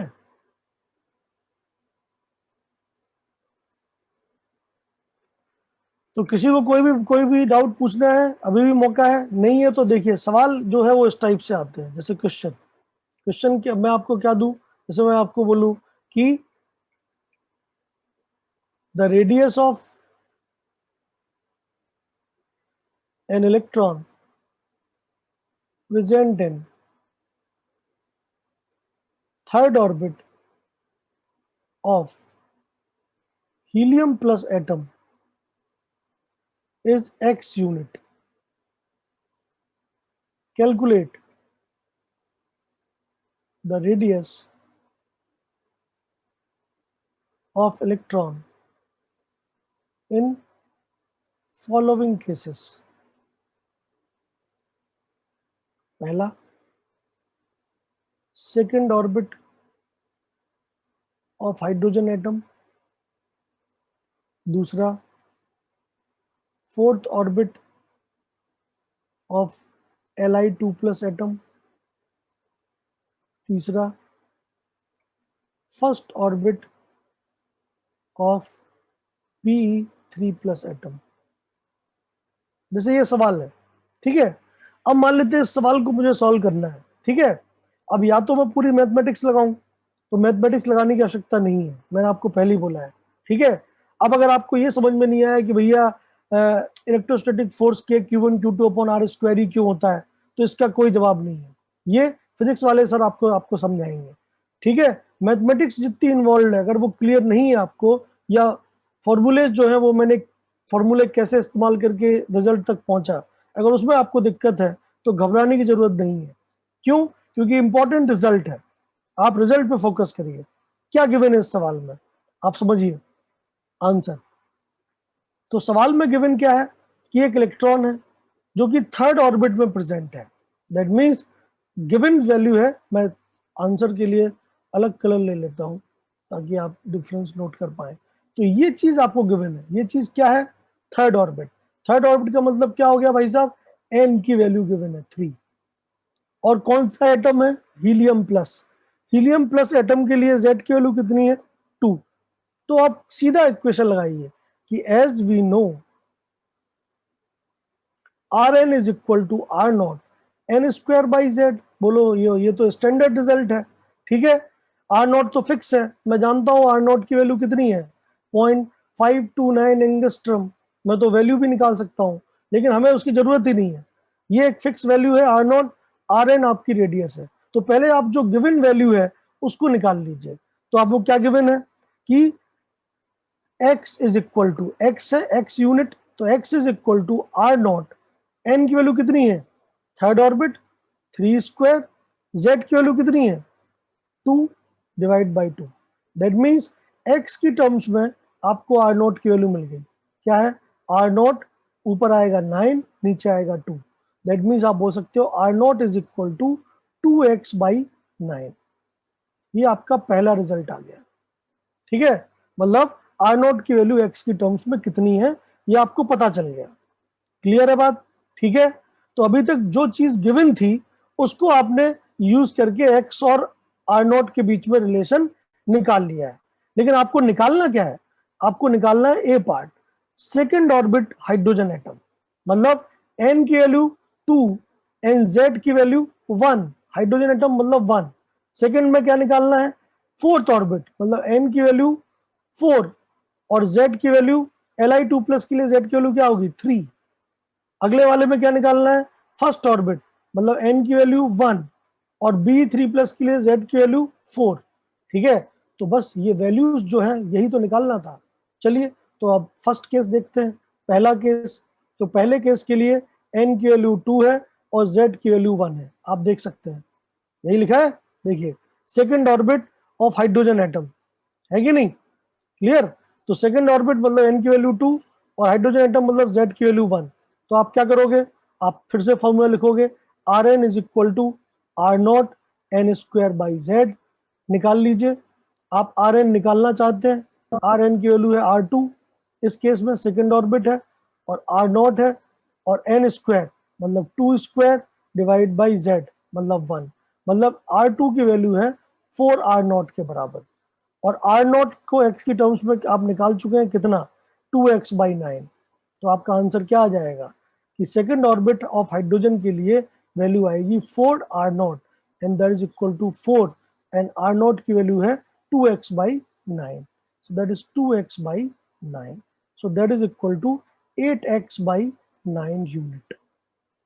आंसर खत्म, सवाल सॉल्व हो गया। तो मैथमेटिकल एक्सप्रेशन आप अगर नहीं भी कर पा रहे हैं तो कोई दिक्कत नहीं, फिजिक्स जब आएगी तो आप कर पाएंगे, ठीक है। आप देख लीजिए, ठीक है। सिमिलरली आपको सेकंड पार्ट करना है, सिमिलरली थर्ड पार्ट करना है, ठीक है। सो आप सेकंड पार्ट और थर्ड पार्ट सॉल्व करिए, अगली क्लास में अपन लोग इसको डिस्कस करेंगे, ठीक है। आज के जो नोट्स हैं वो मैं आपको ग्रुप में भेज रहा हूँ, तो आप ग्रुप से देख सकते हैं। अगर फिर भी आपको डाउट आता है आप मेरे से पर्सनली पूछ सकते हैं, आपकी मर्जी है। लेकिन अगर आप बोलेंगे नहीं, भाई आप डॉक्टर के पास जाते हैं, आपको पता ही नहीं है कि भैया उसकी क्या, आपको दर्द कहाँ पे हो रहा है, तो डॉक्टर आपका कैसे इलाज करेगा? पॉसिबल ही नहीं है। ठीक है, तो अगर आप बोलेंगे नहीं कि आपकी क्या दिक्कतें हैं, तो फिर अब मैं उसमें फिर कैसे इलाज कर पाऊंगा आपका, कैसे आपकी हेल्प कर पाऊंगा? तो पॉसिबिलिटी कम हो जाएगी। समझ रहे हो मेरी बात? तो इसलिए आप लोग जो भी दिक्कत है उसको पूछिएगा। ठीक है, मैं आपको जो आज वाला जो लेक्चर है, मतलब आज जो मैंने नोट्स बनाए हैं, वो मैं आपको भेज रहा हूँ, आप जरूर देखिएगा। और कोई भी दिक्कत हो आपको तो आप जरूर पूछिए, मैंने ग्रुप में भेज दिया है, तो आप क्लियरली देख लीजिए। ठीक है, ओके, ग्रुप में आपको रिसीव हो गया होगा। ओके, तो थोड़ा एक्टिव बनिए, थोड़ा मतलब इंटरेक्ट करिए, इंटरेक्शन बढ़ाइए, नहीं तो फिर मतलब मुझे मुझे समझ में नहीं आएगा, फिर मतलब मैं मतलब कैसे समझूंगा कि आपको समझ में आ रहा है नहीं। ठीक है, मैंने ग्रुप में डाल दिया है, आप जरूर देखिएगा। ठीक, और बाकी जो रिमेनिंग बी और सी पार्ट है, they are your homework, so homework करके आइए। All the best, bye bye bye.